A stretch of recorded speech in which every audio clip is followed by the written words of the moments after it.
Hi guys, magandang umaga and welcome back sa aking munting channel. So, habang nagbo-browse ako dito sa aking PC, parang feeling ko hindi pa sapat yung mga ulam na linuluto ko. Kaya gusto ko mag-experiment today, kaya naghanap ako ng recipe. And guess what? Nakakita ako ng pork bistik Tagalog. Pero wait, hindi pwedeng basic lang. Dapat may twist. So, ano kayang twist? Honey garlic. Oo, honey garlic. Magiging sweet and savory. Perfect combo. Okay. Game na. Tara, gawin na natin ang pork bistik Tagalog with honey garlic twist. Ready na ba kayo?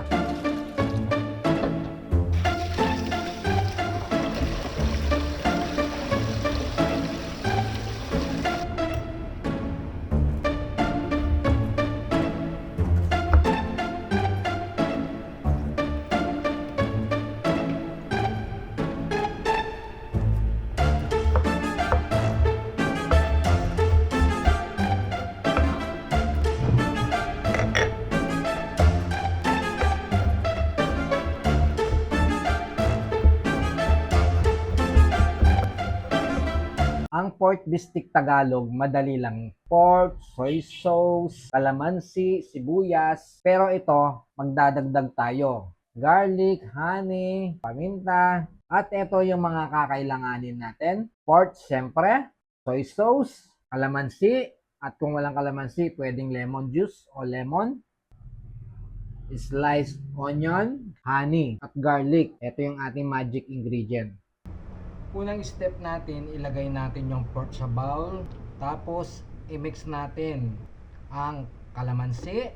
Tapos, itong bawang, itong sibuyas, at itong ating toyo. At naglagay din pala ako ng paminta. Tapos, naglagay din tayo ng honey. Unang step natin, ilagay natin ang pork dito sa bowl. At i-mix natin itong kalamansi, itong ating bawang, itong ating sibuyas, itong ating soy sauce o toyo, at syempre itong ating honey. A little sweetness, support, perfect na. Timplahan pa ng paminta, and let it marinate for about 30 minutes. So yun na nga guys, nakababad yung ating dito, yung ating pork sa i-mix natin na kanyang sauce. Alam nyo ba, ang pork bistek version ng bistek Tagalog na gumagamit ng baboy kaysa karne ng baka. Ang bistek Tagalog pinakilala ng mga Kastila at pinagmulan ang pangalan mula sa salitang bistek or beef steak.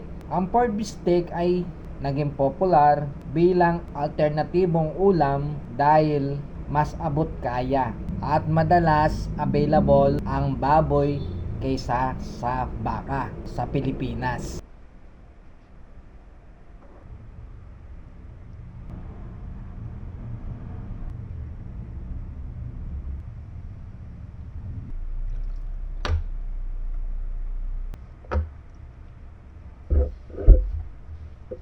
So ngayon guys, dahil 30 minutes na habang nakababad tong ating pork sa kanyang marinade, nagsalang na tayo ng sinaing. So ngayon, doon na tayo sa kusina. Ipiprito muna natin tong ating pork chop. It's time to cook. Lagyan ng mantika itong ating kawali at ipapry muna natin tong ating mga pork chop.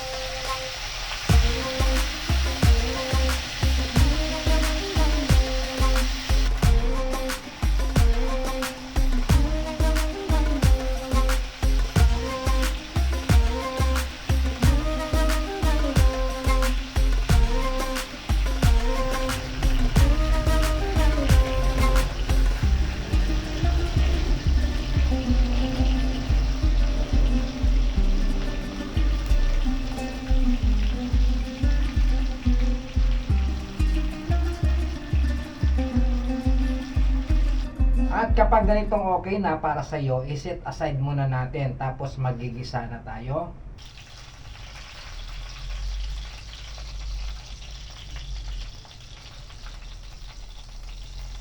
So ngayon guys, maglalagay tayo ng konting mantika. Tapos yung sinala natin ng bawang at sibuyas, yun ang igigisa natin. Tapos mag-a-additional ako ng sibuyas.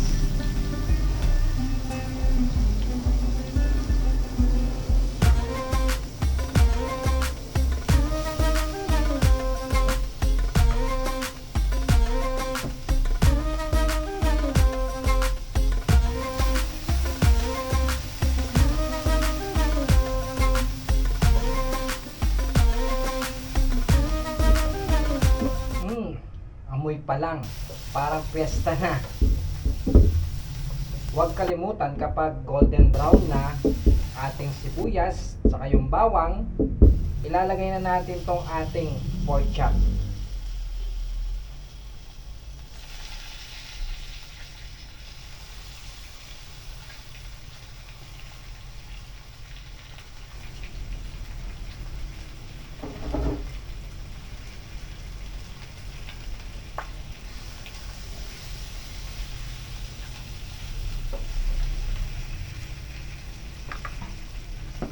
Ngayon naman, isusunod natin yung pinagbabaran natin o pinang-marinate natin.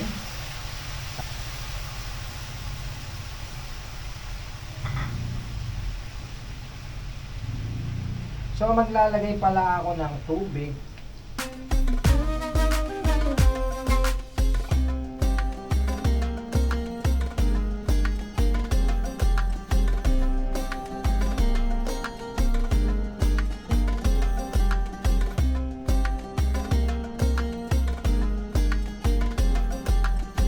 Mag-a-additional ako ng paminta.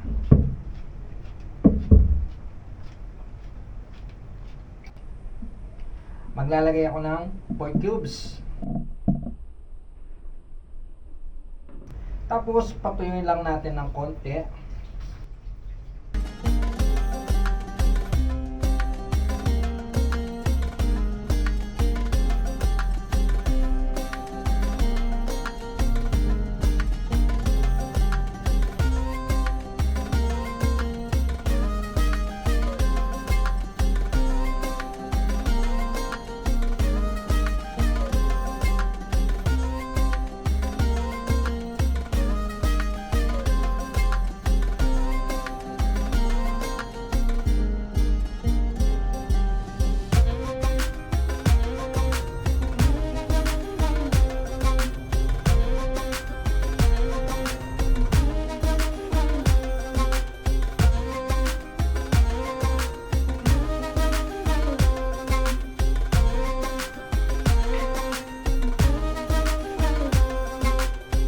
Isunod na ang konting honey para dumagdag pa yung sweetness sa sauce. Ang honey kapag naluto, magbibigay siya ganun ka perfect na balance sa beefsteak. Sarap na may konting caramelized touch.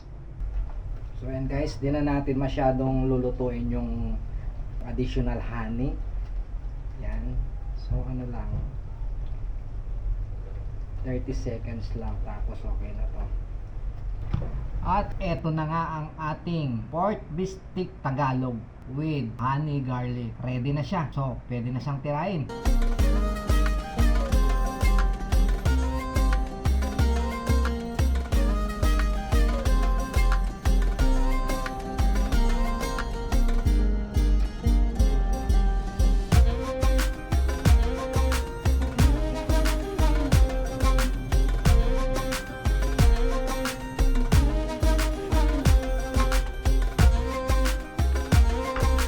Ayan na, tingnan nyo naman.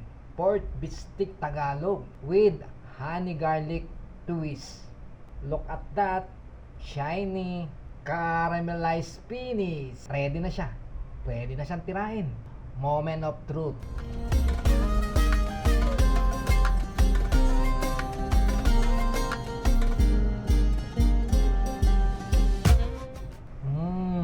Mga kahungso, ang sarap. Lasa pa lang. Yung tamis ng honey, Tapos yung saburi from soy sauce at kalamansi. Perfect na perfect. Hindi ko akalain ganito pala kasarap. Parang bistik na may bagong life.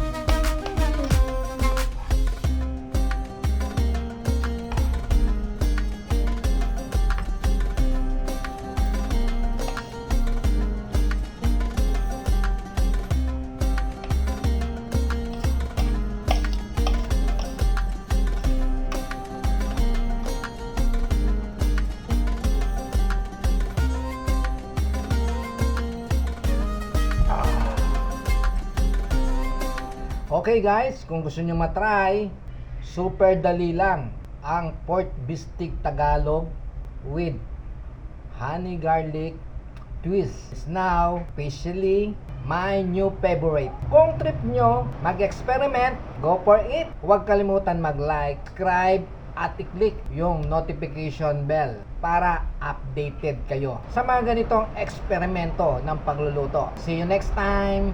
Bye-bye!